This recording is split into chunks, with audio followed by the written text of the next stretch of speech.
नमस्कार, जय श्री कृष्णा। मैं राजलक्ष्मी पुरुषोत्तम मास के 19वें दिन की कथा में इस वीडियो में मैं पुरुषोत्तम मास यानी अधिक मास के 19वें अध्याय की कथा लेकर आई हूँ। पुरुषोत्तम मास के अन्य दिन की कथा के वीडियोज मैंने अपने चैनल में बना रखे हैं। आप मेरे चैनल में जाकर उन वीडियो को भी देख सकते हैं और सुन सकते हैं। पुरुषोत्तम मास के 19वें अध्याय में हम देखेंगे अधिक मास एवं अपने पूर्व जन्म की कथा सुनकर दृढ़ धनवा का चकित होना। 18वें दिन की कथा में हमने देखा था सुदेव ब्राह्मण अपने पुत्र को गोदी में लेकर वहीं बैठकर बहुत विलाप करने लगते हैं। इतने में भयंकर बारिश होती है और सुदेव ब्राह्मण उस बारिश में बैठा विलाप करता रहता है। ऐसा करते करते 1 माह बीत जाता है और संयोग से वह मलमास पुरुषोत्तम का महीना होता है। तब श्री हरि भगवान प्रसन्न होकर प्रकट होते हैं और उस अधिक मास के पुण्य प्रभाव से सुदेव ब्राह्मण के पुत्र को जीवित कर देते हैं और सुदेव ब्राह्मण को भी 1000 वर्ष की आयु देकर कहते हैं अगले जन्म में तुम दृढ़धनवा नाम के राजा बनोगे जो 10,000 वर्ष तक संपूर्ण पृथ्वी पर राज्य करेगा। उसके बाद तुम सांसारिक मोह में लिप्त हो जाओगे। तब तुम्हारा यह पुत्र तोता बनकर वैराग्य उत्पन्न करने वाला श्लोक पढ़ेगा और तुम्हें वास्तविकता का ज्ञान कराएगा। भगवान श्री कृष्ण के इतना कहने के बाद वो तीनों अर्थात सुदेव ब्राह्मण, उसकी पत्नी और पुत्र भगवान श्री कृष्ण को प्रणाम करते हैं। सुदेव ब्राह्मण भगवान श्री कृष्ण से पूछते हैं, हे भगवान, मैंने पूर्व जन्म में 4000 वर्षों तक कठिन दारुण तप किया, परंतु तब आपने प्रकट होकर मुझसे कठोर वचन कहे, जबकि अब मेरे मृत पुत्र को भी जीवित कर दिया। इसका क्या कारण है? हे प्रभु, मेरी जानने की इच्छा है, विस्तार पूर्वक समझाइए। अब उसके आगे की कथा कहते हैं। सुदेव जी बोले, हे तपस्वियों, इस प्रकार कहते हुए मुनि नारायण से देवर्षि नारद जी मधुर वाणी से बोले, हे ब्राह्मण तपोनिधि, सुदेव को भगवान ने प्रसन्न होकर क्या उत्तर दिया वह मुझसे कहिए। श्री नारायण बोले, सुदेव के आग्रह करने पर भक्त वत्सल भगवान ने कहा, हे दिगराज, तुमने जो कुछ कहा किया है उसे अन्य कोई व्यक्ति नहीं कर सकता।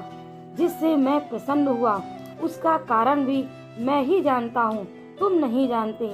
मेरा प्रिय पुरुषोत्तम मास जो बीता है, तुम दोनों के पुत्र शोक मग्न होने के कारण उसकी सेवा व आराधना हो जाने से हे तपोनिधे, तुमको महान फल प्राप्त हुआ है। इस पुरुषोत्तम मास में जो मनुष्य एक दिन भी उपवास कर लेता है वह असंख्य पापों का नाश कर विमान में बैठ वैकुंठ को प्राप्त होता है। किंतु तुम दोनों को पूरा महीना निराहार ही बीत गया था और बिना समय के मेघ वर्षा होने से नित्य प्रति तीनों काल तुम्हारा स्नान हो गया था। मेघ जल से स्नान कर लेने से और अखंड उपवास हो जाने से जो पुत्र शोक रूपी सागर में डूबे रहने के कारण तुमको मालूम नहीं हुआ था, इस प्रकार अनजाने में तुम्हारा पुरुषोत्तम मास का सेवन पूर्ण हो गया।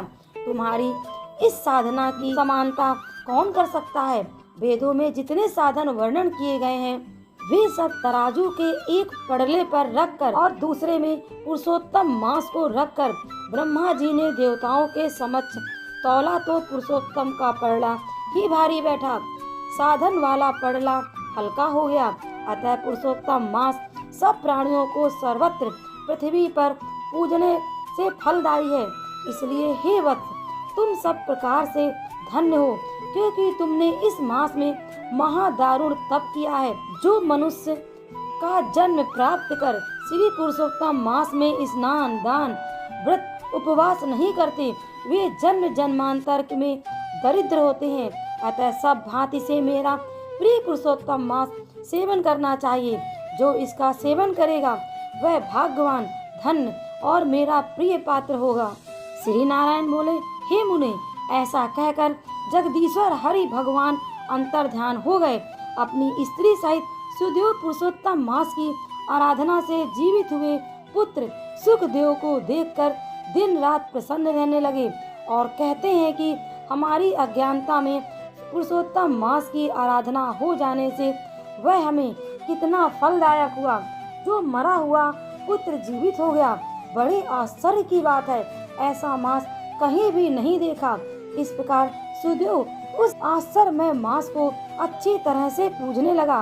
पुत्र को देख वह ब्राह्मण सपत्नी हर्षित होता था और वह पुत्र भी अपने सत्कर्म से माता पिता को आनंदित करता था। पुरुषोत्तम मास की स्तुति करते हुए विष्णु भगवान की पूजा करने लगा और कर्म मार्ग से होने वाले फल की इच्छा छोड़कर भक्ति मार्ग में ही रहने लगा।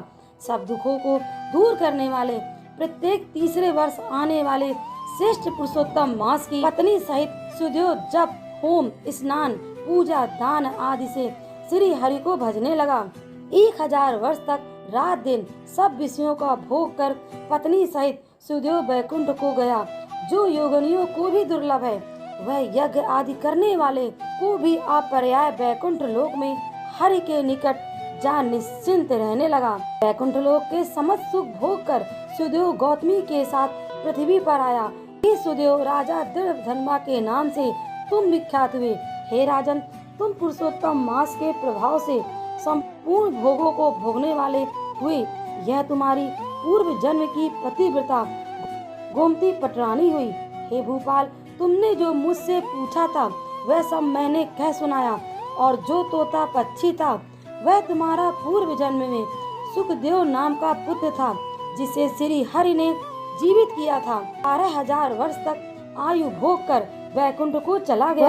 वही सुखदेव वन में सरोवर के निकट वट के वृक्ष पे बैठकर अपने पूर्व जन्म के पिता तुमको आया हुआ देखकर दूषित संसार सागर में मग्न भोग रूपी विषयों में ग्रसित ऐसे राजा को देखकर अत्यंत कृपा युक्त हो तोता रूपी हितकारी पुत्र सोचने लगा कि यदि मैं इस राजा को आत्मबोध नहीं कराऊंगा तो मैं बंधन मुक्त ना होऊंगा, क्योंकि वेद मत है जो पुत्र पिता की पुनाम नरक से रक्षा करता है वही श्रेष्ठ पुत्र होता है। नहीं तो आज मेरा वेदार्थ का ज्ञान वृथा हो जाएगा। इसलिए वह अपने पूर्व जन्म के पिता के उद्धार करने का विचार करके कहने लगा था। वाल्मीकि मुनि बोले, हे निष्पाप, जो कुछ तुमने पूछा वह सब मैंने सुना दिया। अब मैं पाप नाशनी सरयू नदी के किनारे जा रहा हूँ। नारायण बोले। इस प्रकार वाल्मीकि जी यशस्वी दृढ़धर्मा राजा को पूर्व जन्म का चरित्र कहकर जाने लगे। तब वाल्मीकि मुनि को महाराज दृढ़धर्मा ने नमस्कार किया और पुनः कुछ कहने लगे। इति श्री पुरुषोत्तम मास कथा 19वां अध्याय समाप्त। दोस्तों, इस प्रकार 19वें दिन के 19वें अध्याय की कथा समाप्त होती है। दोस्तों, यदि वीडियो पसंद आया हो तो प्लीज़ वीडियो को लाइक करें, शेयर करें और सब्सक्राइब करना ना भूलें।